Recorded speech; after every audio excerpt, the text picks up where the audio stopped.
سیانے کہتے ہیں اللہ لٹ نہیں مارتا مت مار دیتا ہے، اور آج کی کارروائی نے اس بات پر یقین پختہ کر دیا ہے کہ دلوں پر مہرے تو لگی تھی لیکن اللہ نے واقعی ان کی آنکھوں پر بھی پردے ڈال دیے ہیں۔ توشہ خانہ کا جعلی کیس کہ جس میں اگر کسی کی سزا بنتی ہے تو وہ نواز اور زرداری کا ٹبر ہے، اس بے سر و پا کیس کو اتنا عرصہ لٹکانے کے بعد بھی بالآخر عمران خان کی سزا کو معطل کرنا پڑا۔ یہ حزبیت کم نہیں تھی کہ اپنے پیر پر آپ کلاڑی مارتے ہوئے سائفر کیس میں اس قانون کے تحت گرفتاری ڈال دی کہ جس کے بارے میں صدر پاکستان خود کہہ رہا ہے کہ انہوں نے اس پر دستخط ہی نہیں کیے۔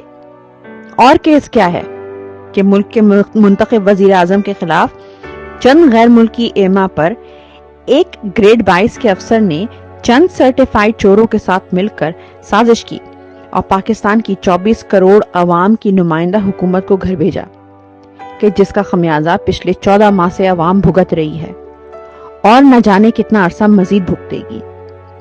اور اس وزیر اعظم نے ان کے ناپاک عزائم کا پردہ چاک کر دیا۔ کیس کیا ہے کہ عمران خان شلوار قمیض پہن کر ہاتھ میں تسبیح لے کر عالمی طاقتوں کے سامنے ٹانگ پر ٹانگ رکھ کر بیٹھ جاتا تھا۔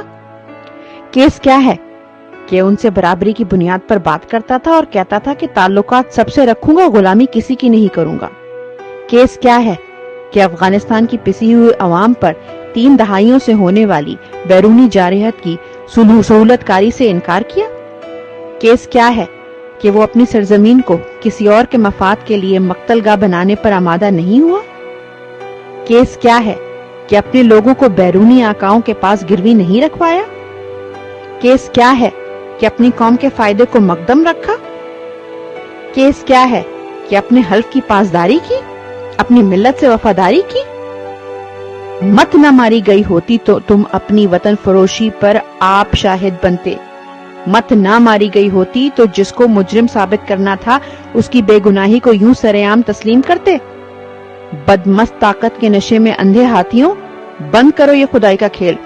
خدا کے بندوں کی بد دعائیں تمہارے دامن سے چمٹ گئی ہیں، اور کتنا تماشا بننا ہے دنیا کے سامنے، اور کس دن کا انتظار ہے جو یہ سمجھو گے۔